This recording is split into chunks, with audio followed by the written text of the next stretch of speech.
2024லையும் தமிழ் சினிமாக்கு 1000 கோடிங்கிறதே வெறும் ட்ரீமாவே போயிடுச்சு. 2025ல அந்த 1000 கோடியை அச்சீவ் பண்றதுக்கு என்னென்ன படங்கள் இருக்கு, அதுக்கு எப்படிலாம் ஒர்க் பண்றாங்க, அது எப்படியெல்லாம் இருந்தா 1000 crores அடிக்க முடியும் அப்படிங்கிறத இந்த வீடியோல கிளியரா பார்க்க போறோம். ஃபர்ஸ்ட் மெயின் ஆக்டரோட பொட்டன்ஷியல், அதாவது என்னதான் கண்டென்ட் ஸ்டோரி இது வச்சு படங்கள் நகர்னாலும் அது எல்லாத்துக்குமே தெரியுது மெயின் ஆக்டரோட மார்க்கெட் ரொம்பவே முக்கியம். இங்க இருக்கிறத வச்சு பார்த்தா தமிழ் சினிமால வெளியில தெரியுற அளவுக்கு, அதாவது மற்ற ஸ்டேட்ஸ் மற்ற இண்டஸ்ட்ரியிலும் தெரியற அளவுக்கு இருக்கிற ஃபேஸ்கள் 1-2 தான். அவங்க நினைச்சா மட்டுமே தான் இதுல 1000 crore அடிக்க முடியும். டியானோ தங்கலான்ங்கிற ஒரு பெரிய படத்தை ட்ரை பண்ணி அதுல ஃபிளாப் ஆகி அதுக்கப்புறம் அதுல போவாருன்னு தெரியல. பாகுபலியிலே நடிக்க வேண்டியதா இருந்த சூர்யா பங்குவான்னு ஒரு படத்தை கொடுத்து அதுலயும் பெரிய அடி வாங்கிட்டாரு. அவரும் போவாரான்னு தெரியல. தமிழ் சினிமால ஹையஸ்ட் கலெக்ஷன் கொடுத்தது ஒரே ஒரு ஆக்டர் தலைவர் மட்டும்தான். 800 கோடி வரைக்கும் 2.0 கலெக்ட் பண்ணியிருந்து அவர் நினைச்சா மட்டுமே தான் அடுத்தடுத்த படங்கள் போக முடியும். அண்ட் அந்த படம் எல்லாருக்கும் தெரியணும். அதோ பேஸ் பண்ணி அதுக்கு முன்னாடி ஏதாவது ஒரு படங்கள் வந்து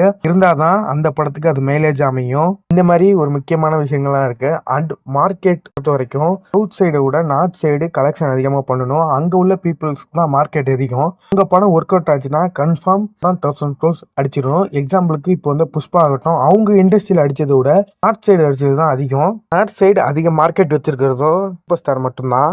அதுக்கப்புறம் பார்த்தா விண்வெளி நாயகருக்கு மட்டும்தான்.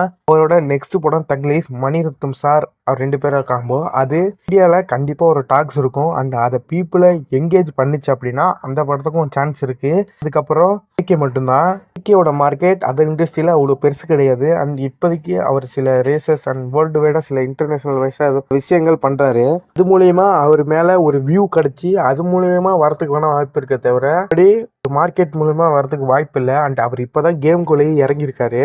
இதெல்லாம் வச்சு பார்த்தா நம்ம இண்டஸ்ட்ரியை பொறுத்த வரைக்கும் முதல்ல பார்ட் 1 வந்து பார்ட் 2 வரது மூலியமாவும், அது பேக் டு பேக் தொடர்ந்து 2 பெரிய படங்கள் கொடுத்து ஃபர்ஸ்ட் படம் ஓவராலா இந்தியா ஃபுல்லா நல்லா ஒர்க் அவுட் ஆகி செகண்ட் படம் நல்லா ஓடினா மட்டுமே தான் 1000 crore ரீச் பண்ண முடியும். வச்சு பார்த்தா 2025ல 1000 crore அடிக்கிறதுக்கு எல்லாராலையும் சொல்லப்படுற ஒரே படம் கூலி.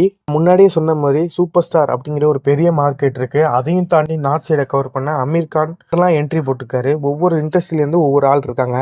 இந்த மாதிரி கேமியோஸால மட்டுமே அது 1000 crore அடிக்க முடியுமான்னு கேட்டால் அது டவுட்டு தான். கேமியோஸ் நியாயமுள்ளதாகவும் அங்கே உள்ள மக்களை என்கேஜ் பண்ணுறதாகவும் இருந்தால் அந்த படம் கண்டிப்பாக 1000 crore அடிக்கும். இப்போதைக்கு சூப்பர் ஸ்டாருக்கு பிளான் படி கூலி முடிச்சுட்டு அடுத்து டேரக்டர் ஜெயிலர் 2 தான்.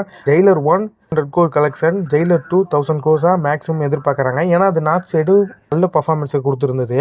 ஒன்னோட மைலேஜை யூஸ் பண்ணி ஜெயிலர் 2 1000 crore அடிக்க வைக்கிறதா தான் பிளான். அந்த 1000 crore முடிச்சுட்டு ஆட்டோ பயோகிராஃபிக்கு போறதா தான் இப்போதைக்கு ஒரு பிளான் வச்சிருக்கிறதா நியூஸஸ் வச்சு பார்த்தா இந்த வருஷத்தோட 1000 crore கூலி இருக்கலாம். அண்ட் ஓவரா எக்ஸ்பெக்ட் பண்ண வேணாம்னு நான் நினைக்கிறேன். அப்புறம் பார்த்தா ஏகேவோட குட் பேட் அக்லி வாய்ப்பு இருக்கு. அண்ட் அது ஒர்க் அவுட் ஆச்சு, நார்த் சைடு ஒர்க் அவுட் ஆச்சுன்னா படமும் போறதுக்கு வாய்ப்பு இருக்கு. இருந்தா பல நல்ல படங்கள் வந்தாலும் அதெல்லாம் மக்கள் பார்க்க வைக்கிறதுக்கு அதில் ஸ்பெஷலாக ஒன்று இருக்கணும். அதாவது சாங்ஸ் வேற ஏதாவது ஒரு விஷயங்கள் மூலம் அட்டென்ஷனை சீக் பண்ணணும். இது வரைக்கும் வந்த எல்லா 1000 crore படத்தையும் பார்த்தீங்கன்னா ஏதோ ஒரு அட்டென்ஷன் சீக் அதில் இருக்கும். மேக்ஸிமம் அது சாங்காக இருக்கும். சமயம் மட்டும் 1-2 ஆக்டர்ஸ் மட்டும் அது ஆக்டராக இருப்பாங்க. சமயங்களில் பார்ட் 1 மூவிஸாக இருக்கும். அண்ட் இதில் ஏதாவது ஒன்று கிளிக் ஆச்சுன்னா அந்த படம் கண்டிப்பாக 1000 crore அடிக்கும். 2025ல் அந்த மாதிரி எந்த படம் வருதோ அதுதான் நம்ம ஃபர்ஸ்ட் 1000 crores இருக்கும்.